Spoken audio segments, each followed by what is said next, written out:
Y'all think you're the heroes in this little adventure, but you're not. Welcome to Pandora, kiddos.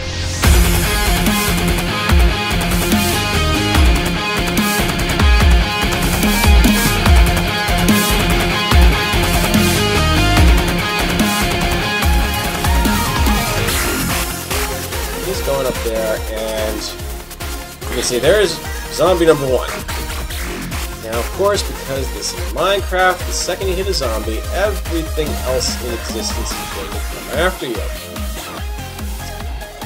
Yeah.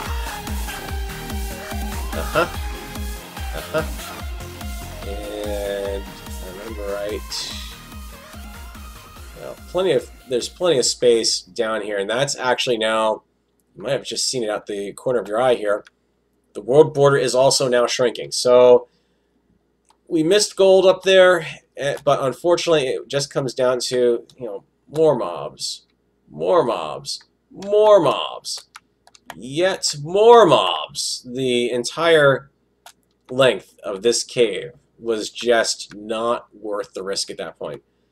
Even for an extra gold or two, chances are we would have been completely overwhelmed by one thing or another at some point. So the decision to back out of this one, I think, was definitely the right one to take.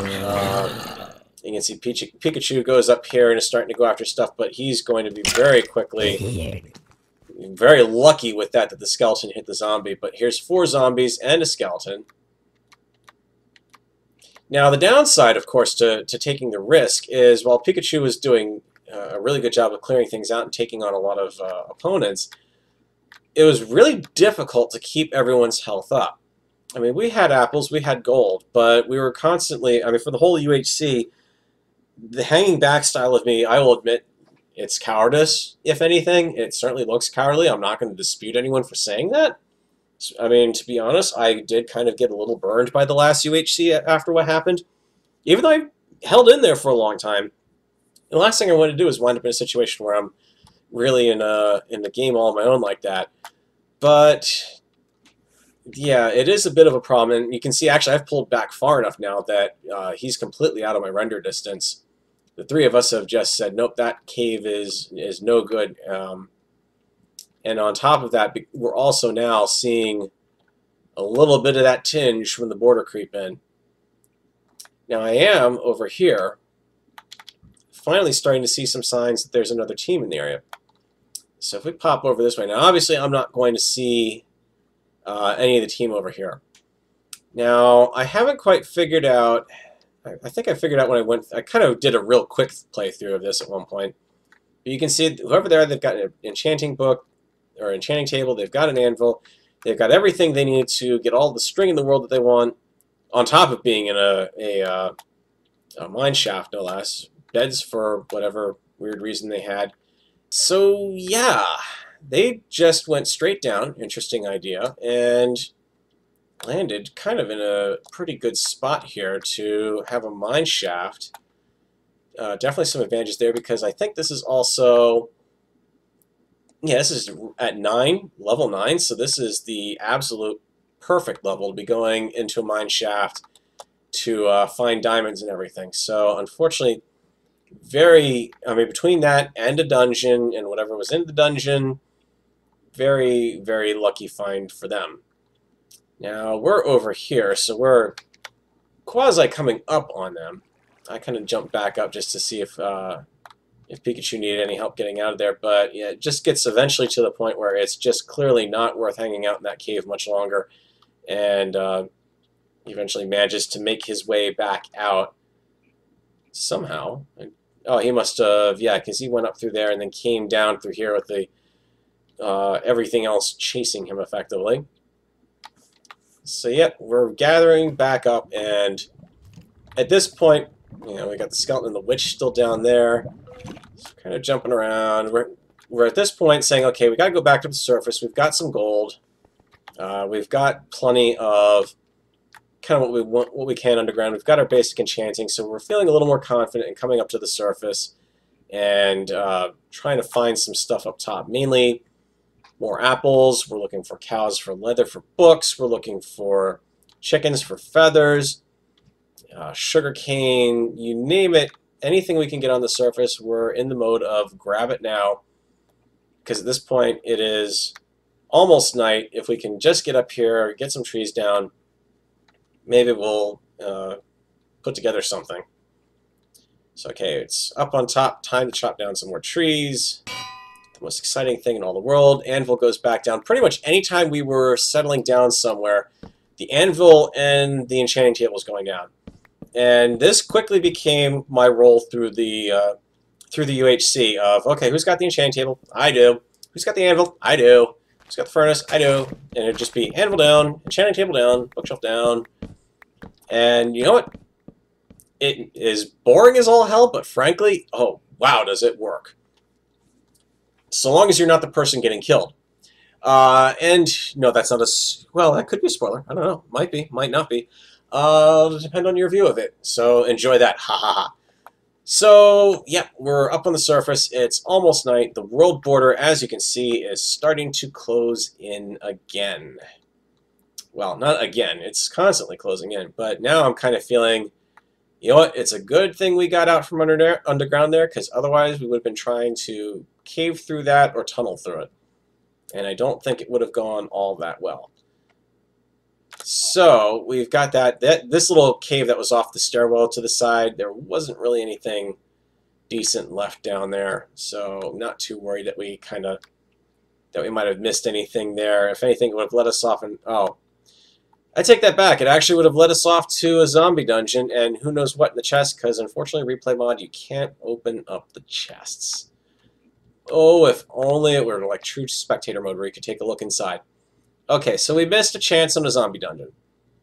All things considered, not too worried about it, because we might have been too tempted to stay over there, turn it into a mob farm, and the world border could have completely caught us by surprise. So, yep, at this point, you know, anything we can do, enchant more weapons, enchant, combine. We've got plenty of lapis, so it's really just down to XP being in need. Now, at this point, I think Droid, and Brazenhawk are probably getting a little nervous about being up top out in the dark. And, well, do we tuck back down in the hole? What do we do? World border's closing in. And I think pretty much we just wound up following the lead of Pikachu and just said, yep, let's go. And sure enough, off we go. And this is going to lead to an interesting adventure. Let me check my time here. So this is where wandering around in the woods at night pays off. 613. Say hello to our team. And yep, just barely... Actually, let me... This is a really fun thing, because now I can do that. That is what 613's view of this is going to look like. So I can say, oh boy, no, that person has seen us. There's Pony Butts along with them. Let's drop out, and there is Leia. So that is, at the very least, a team of 3 that we're looking at. Now, unfortunately, they're popping in and out of my render distance. Now, remember... I said a couple episodes of the Rewind ago, we're over here, we're coming up the hill. You might remember I said way back long ago, here's Pikachu out in the front, clearly on them. Unfortunately, the rest of us are struggling to catch up. Remember I said, remember this terrain, it's going to look awfully familiar? This is where we started. So we haven't really gone too far from where we started, and we are going to rip right past it here, as you'll see in just a moment. Here comes Pikachu down the slope. He is firmly locked onto them at this point. Like I said, the rest of us are trying to catch up. Some defensive water put down there didn't really stop us or slow us down too much. They're going for the forest, through the forest. They're moving so fast I can barely keep up even in flight here. In fact, let me pause that real quick while I catch up a little bit. You can see there's our first kill. And at this point, we don't really have any way to stop and gather stuff, so it very much became a just run through the pile on your way through. And fortunately, we didn't miss anything significant, aside from the XP over here. I'm stuck way at the back of the pack here. And then the next thing I see in my sight is the skeleton over here. And my thought is, oh, crap. Well, DroidFreak and Pikachu get by it. The skeleton goes after them, tries to retarget the Brazen Hawk, misses Brazen Hawk just barely. I think if you go back and watch my playthrough, you'll actually see that I watched the arrow, or the bullet essentially, go right by. And of course, I have to try to run by, so I think, oh, he did get a shot off, and it did not hit me, fortunately. In fact, there's the arrow right there. So that was pretty dang close. So Brazen Hawk and I are stuck kind of carrying up the rear. DroidFreak and Pikachu are going balls to the wall, heading out to try to get them. Fortunately, I'm kind of surprised they didn't think to drop down here. And, you know, I don't think they had lava on them, if I remember right. But they're very clearly just flat out trying to get away. And let me go ahead and slow down for the slow motion kill here. So Ponybutts is right within sight of Pikachu. There's a solid hit. And they're unfortunately right in my render distance here. So we're coming down into the canyon here, the river canyon. Ponybutts goes for the water. We're at this point, you know, Droid's trying to take the safe way down, so that lets us catch up, which is actually a good thing. Because at this point, if they had turned around and... Well, unfortunately, there's really no terrain that they could really fight on. I was going to say if they had turned around and fought, that might have helped. But there's really no good terrain. Actually, the smarter thing to probably do might have been to head up here and to try to go for bows. But it's also entirely possible they didn't have bows. I haven't seen any evidence of any of these players having bows. Now here's the tricky thing that's going on. We'll give their team absolute credit on this one. We're coming down on them. You know, we know Ponybutts is down here. I'm not exactly sure what 613 was trying to do, other than perhaps try to dig an escape route underwater, which, under the best of circumstances, you might be able to make it, but you're more likely to take drowning damage and have the people come down on top of you, especially if you're not crouched. Because unless you've got Aqua Affinity and Respiration on your helmet, it's not going to happen, especially even just using a diamond pick. But fortunately for 613, Ponybutts just kind of sails by, and Pikachu's locked on Ponybutts. So now, here's what might have made the difference: is if 613 had been looking up. I mean, unfortunately, he is absolutely focused on trying to dig himself out of danger here. But the problem is then DroidFreak's coming down here, and DroidFreak. Now, again, I have better vision underwater than anyone else probably would have had in the game, but there's a chance that he's going to be spotted down there. Ponybutts, in the meantime, is drifting upwards, trying to get out of the water, because she's about ready to be smacked again. Pikachu has not seen 613. He could have very easily turned around and started getting some hits on Pikachu. I mean, I don't know what he had for a sword, what damage he could have done, but that could have been enough to throw Pikachu back a little bit in the water and let Ponybutts possibly get away. Unfortunately, as what you're going to see happens, none of that actually happens. Now, 613 is still focused on the escape. Pikachu's got another hit in, and finally, there's the kill. Slow motion kill. So, now our priority is, we have no idea where anyone is. DroidFreak, fortunately, is the one person who knows where 613 is. So he's going after him, and again, you've got one block, unfortunately. That's the best you can do.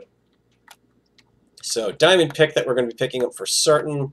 Let's kind of take a look down here. What was here? Oh, guard peony. Nice. Some gold, which was always welcome. Some extra sticks. Doesn't look like an enchanted iron sword, but it's hard to tell in the light. Actually, no, it's not enchanted, or else it'd have the same glow.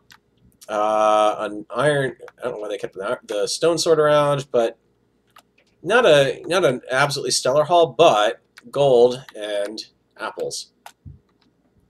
So that's pretty much the good news there. I've managed to finally make my way over here. Brazenhawk's finally managed to make my way over here. We're just concentrating on getting down safe because, you know, it's down to DroidFreak and 613. Pikachu's trying to go after the items, but he's going to spot 613 coming in, and there's kill number 2 for Pikachu. And again, you know, some moderately decent stuff. There's a diamond pick there, non-enchanted weapon, but a lava bucket.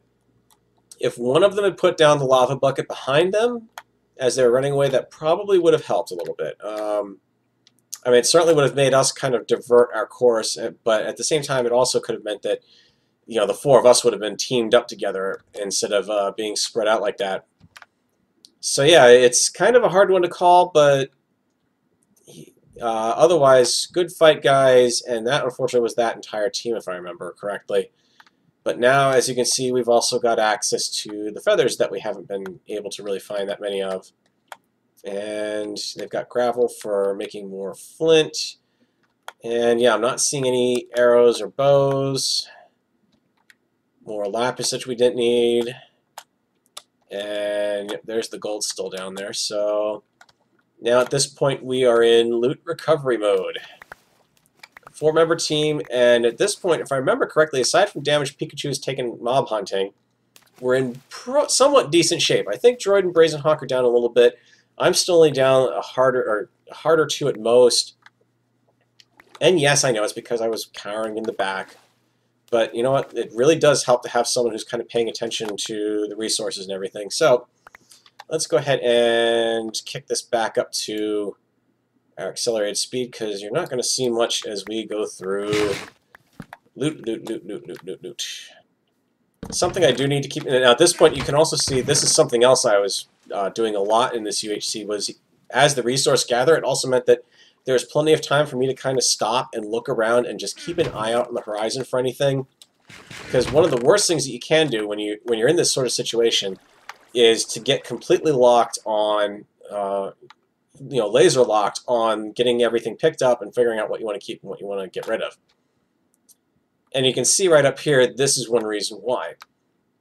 All 4 of us are not paying attention in the dark to mobs that are now going to be spawning everywhere because the local difficulty's gone up. And that's going to hurt one of us shortly.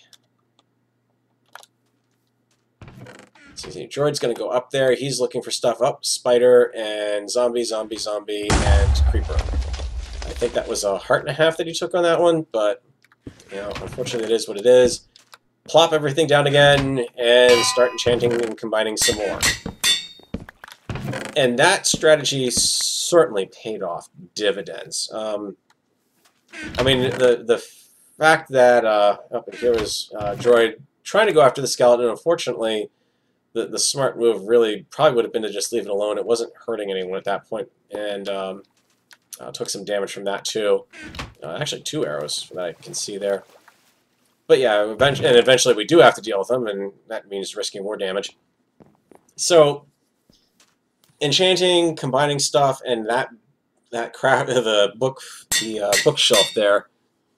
I really do think the bookshelf paid off. I will not lie. So you can see I've got my head on a swivel every now and then, trying to keep an eye on what's going on, because any little thing that's going on in this terrain, especially at night, is a threat. Like, here's creeper number 2, here's another skeleton, and oh, look what's just waiting around the corner for you. Yeah. Not a pretty way to go about doing things, especially because going up the other side isn't much safer either. There's a skeleton with an enchanted bow and 2 creepers and a zombie.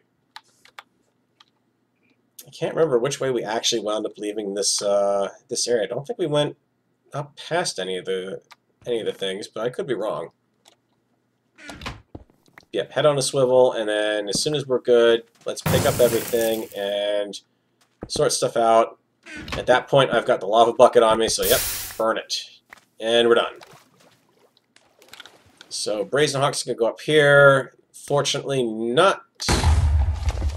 I think he might have taken a little bit of damage from that. Unfortunately, it's the other problem is the replay mod is you can't see what anyone else's health is. But yeah, fortunately, not too much there. I mean, it's kind of a... You know, on one hand, I admire his playing skill, and he certainly got quite a few kills as a result. Let's go ahead and pause that so I can catch up with ourselves. I think that was another mob down there. Trying to remember where we wind up next. Oh, yes. I can stay up here because we're going to turn around and say, nope, nope, nope, we're going to go that way now. Because, again, we've got the world border over here, and it should be catching up to us relatively quickly here. I say that, and I'm waiting to see it. It's out of render distance. Well, that's actually good. So, at this point, we are 115 minutes in. And still moving along. All 4 people of the team. Yeah, we're wounded. We're walking wounded, all of us. But we're hanging in there. So what's our next strategy? Well, let's just figure. Okay, well, we've got surface level here. Let's just go to the nether. We've got a lava bucket. We've got water buckets. We are good to go for that sort of strategy. And, you know, what's the worst that could possibly happen? Oh, the pang of dread when I say those words. Eventually we're going to go to the nether. Really, I promise. Yeah, I think part of the other reason was maybe there was something that we thought might be left on the ground over here, but at this point it was too late past the other kill. It's over that side of the mountain anyways. But I still do find it amusing that we've more or less come almost full circle to where we started. There's just a certain irony to the fact that, oh yeah, if I head over here a little bit, that bit of terrain there is where we started off, and now we're just coming just a little over the hill up to here. So, yeah, definite irony to that. So Brazen Hawk's going to show you how to build a portal using only lava buckets, and how to watch a lot of gravel decide to update itself.